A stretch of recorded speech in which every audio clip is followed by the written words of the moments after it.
வணக்கம் நண்பர்களே, மீண்டும் இந்த தளத்தை சென்றதில் மகிழ்ச்சி. நான் ராஜீவ், இது ராஜீவ் ஹெச்டி. ஸோ இன்னைக்கு நான் பார்க்கக்கூடிய வீடியோ பார்த்தீங்க அப்படின்னா, ஒரு நண்பரோட 4500 கிராஃப்ட் வந்து ஏர் டிரான்ஸ்பிளேஷன் வந்து செஞ்சிருக்காங்க. ஸோ ஃபுல் டென்சிட்டியோட பண்ணியிருக்காங்க. ஸோ அதுலேயும் பார்த்தீங்கன்னா சில நண்பர்கள் வந்து ரொம்ப மேலே ஏற்றி வச்சிருக்காங்க அப்படின்ற மாதிரி சில டவுட்லாம் கேட்பாங்க. ஸோ அந்த டவுட்டுக்கான பதிலும் சொல்லலாம். அது மட்டும் இல்லாமல் பார்த்தீங்க அப்படின்னா, இப்போ வந்து சம்மர் ஸ்டார்ட் ஆகிட்டு பார்த்தீங்க அப்படின்னா, இப்போ ஓரளவுக்கு குளிர்ந்துட்டு இருந்திருக்கு, அப்பப்போ மழை பெய்யுது.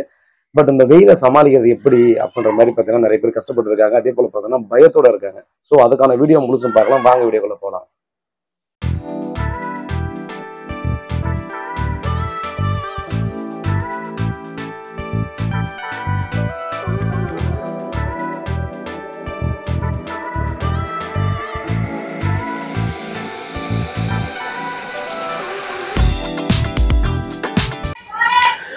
இந்த நம்பருக்கு பார்த்தீங்க அப்படின்னா நமக்கு வந்து 4500 கிராஃப்ட் வரையும் பார்த்தீங்கன்னா ஒரு டிரான்ஸ்பிளேஷன் செஞ்சிருக்காங்க. ஸோ ஃப்ரண்ட்லலாம் பார்த்தீங்கன்னா ஃபுல்லாக மேக்ஸிமம் டென்சிட்டி வச்சிருப்பாங்க. பேக் சைடில் போக போக டென்சிட்டி வந்து பார்த்தீங்கன்னா முன்னே இருக்கிற அளவுக்கு பார்த்தீங்கன்னா இருக்காது. ஸோ அந்த மாதிரி தான் பார்த்தீங்கன்னா உங்களுக்கு வந்து ஏர் டிரான்ஸ்பிளேஷன் செஞ்சிருக்காங்க. நல்ல டென்சிட்டி தான். ஸோ ஜிக்ஸாக்கும் பார்த்தீங்க அப்படின்னா ரொம்ப நல்லாவே வச்சிருக்காங்க. ஒரு நேச்சுரல் ஏர் வந்து எப்படி இருக்குது இருந்தால் நல்லா இருக்குமோ அதுக்கு ஏற்ற மாதிரி பார்த்தீங்கன்னா வந்து டிரான்ஸ்பிளேஷன் செஞ்சிருக்காங்க. மேலும் பார்த்தீங்கன்னா இந்த மாதிரி ரொம்ப அதிகமான கிராஃப்ட் வந்து கொட்டிட்டவங்களுக்கு பார்த்தீங்கன்னா ஃபுல்லாக மேக்ஸிமம் ஃபுல் பால்னஸாக இருக்கும். பட் அவங்களுக்கு வந்து கிராஃப்ட் வந்து போதிய அளவு எடுக்க முடியாத சுச்சுவேஷன் இருக்கும். ஸோ அவங்களுக்கெல்லாம் பார்த்தீங்க அப்படின்னா ஒரு சிலர் நம்ம கிட்ட கேட்கறது வந்து நீங்கள் வந்து ஃப்ரண்ட்ல மட்டும் வச்சிருங்க, பேக்கில் ஃபியூச்சர் தேவைப்பட்டா பேக்கில் ஃப்ரண்ட்ல வச்சுக்கலாம், சரி பேக்கில் ஃபியூச்சரில் வச்சுக்கலாம் அப்படின்ற மாதிரி சொல்லுவாங்க. அப்படி இல்லாத சில நண்பர்கள் என்ன பண்ணுவோம்னா, எனக்கு இங்கே வைங்க, கொஞ்சம் நெத்தியை வந்து மேலே ஏற்றி வைங்க, ஆனால் மேக்ஸிமம் கவர் பண்ணுங்க அப்படின்ற மாதிரி சொல்லுவாங்க. ஸோ அப்படி சொல்லக்கூடிய நண்பர்களுக்கு ஃபியூச்சர்லேயும் எடுக்க முடியாத சுச்சுவேஷன் இருக்கிறவங்க பார்த்தீங்கன்னா நார்மலாகவே அந்த ஃப்ரண்ட் ஏர்லைன் வைக்கும் போதே முடிஞ்ச அளவு கொஞ்சம் மேலே ஏற்றி வைப்பாங்க. ஸோ எனக்கு அளவோட பார்த்தீங்கன்னா இன்னொரு கொஞ்சம் கீழே வைக்கலாம்னு எனக்கு ஆசையாக இருக்குது. பட் அப்போதைக்கு வைக்க முடியல. ஸோ ஃபியூச்சரில் எனக்கு வந்து முடி இன்னும் கொட்டிடுச்சு, பேக் சைடில் எக்ஸிஸ்டிங் ஏர்ஃபால் ஆகுது அப்படின்ற போது பார்த்தீங்கன்னா அந்த டிரான்ஸ்பிளேஷன் செய்யும்போது இதையும் சேர்த்து வைக்கலாம் அப்படின்ற மாதிரியான ஒரு ஐடியாவில் இருக்கேன். அந்த மாதிரி பார்த்தீங்க அப்படின்னா ஒரு சிலருக்கு கிராஃப்ட் கம்மியாக இருக்கிற நண்பர்கள், பால்ல பெருசாக இருக்கிற நண்பர்கள் பார்த்தீங்க அப்படின்னா முடிஞ்ச அளவுக்கு ஃப்ரண்ட்ல இருந்து பார்த்தீங்கன்னா கொஞ்சம் மேலே ஏற்றி ஒரு வி ஷேப்லையோ இந்த மாதிரி, அப்போ அந்த மாதிரி நண்பர்கள் வந்து வி ஷேப் தான் மேக்ஸிமம் பண்ணுவாங்க. ஸோ இந்த நண்பர்கள் வந்து வி ஷேப் தான் பண்ணியிருக்காங்க, கொஞ்சம் மேலே ஏற்றி பண்ணியிருக்காங்க மேக்ஸிமம் கவர் பண்ணுறதுக்காக. அதனால பார்த்தீங்க அப்படின்னா நண்பர்கள் வந்து இதை பற்றியான பெரிய சந்தேகம் அடையிறதோ இல்லை பெரிய அளவுக்கு பார்த்தீங்கன்னா நீங்கள் பயப்படுறதோ எதுவுமே தேவையில்லை அப்படின்ற ஒரு விஷயத்தை பார்த்தீங்கன்னா இந்த தளம் பதிவு செஞ்சுக்கலாம்.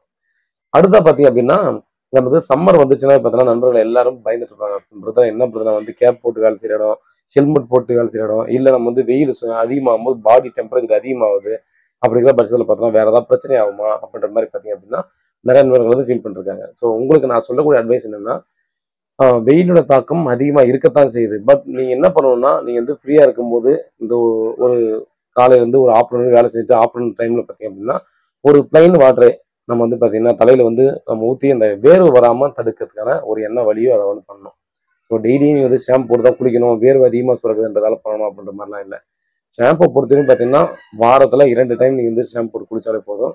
ஸோ ஷாம்பும் பார்த்தீங்கன்னா டைரெக்டாக அப்ளை பண்ணாமல் தண்ணியில் கலந்து யூஸ் பண்ணுறது நல்லது. ஸோ அந்த மாதிரி யூஸ் பண்ணுங்கள். நீங்கள் வந்து பார்த்தீங்கன்னா ஒரு நாளைக்கு 2 டைம் 3 டைம் பார்த்தீங்கன்னா பிளைன் வாட்டரை ஊற்றி வந்து வேர்வை வந்து நம்ம வந்து போவைக்கிறதுக்கான வேலையில் ஈடுபடுங்க. பட் இது வந்து பாடி இதனால் டெம்பரேச்சர் ஆகிட்டு வேறு ஏதாவது பிரச்சனை வருமானு கேட்டிங்கன்னா நம்ம பாடி பார்த்தீங்கன்னா எந்த டெம்பரேச்சருக்குள்ள நம்ம வந்து அட்மாஸ்பியருக்கு போனாலும் அதுக்கு ஏற்ற மாதிரி அந்த டெம்பரேச்சரை வந்து மேட்ச் பண்ணிக்கணும் நம்ம பாடி. ஸோ அதனால பார்த்தீங்கன்னா அந்த சம்மர் வந்தாலும் சரி, குளிர்காலம் வந்தாலும் சரி, அதை பற்றி நீங்கள் ஃபீல் பண்ண வேணாம்.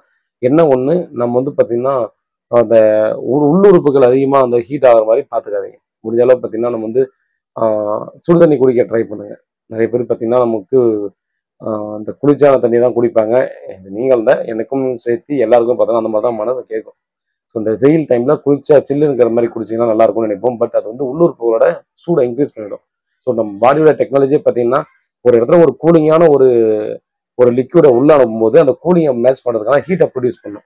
ஸோ நார்மலாகவே இந்த சம்மரில் பாடி ஹீட்டாக இருக்குது, இந்த குளிர்ச்சியாக கொடுக்குறோன்ற பேரில் கொடுக்கும்போது நம்ம பாடி வந்து ஹீட்டை வந்து ஜென்ரேட் பண்ணிவிடும். அப்போது இன்னும் அதிகமாக உடல் சூடு ஏற்பட்டு அந்த நீர்க்கடுப்பு இந்த மாதிரிலாம் சொல்லுவாங்க இல்லையா? ஸோ அந்த மாதிரிலாம் சான்சஸ் இருக்குது நண்பர்கள் வரதுக்கு.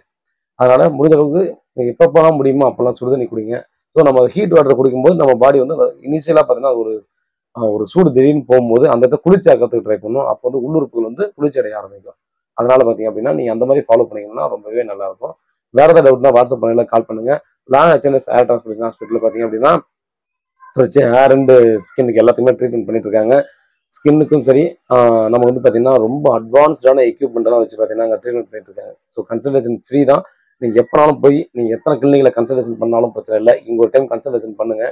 அதே போல் ஸ்கின்னுக்கெல்லாம் என்ன ட்ரீட்மெண்ட் பண்ணுறாங்கிறத நீங்கள் போய் பார்த்தா உங்களுக்கு கண்டிப்பாக நீங்களே இம்ப்ரெஸ் ஆகிடுவீங்க அப்படின்னு தான் சொல்லணும்.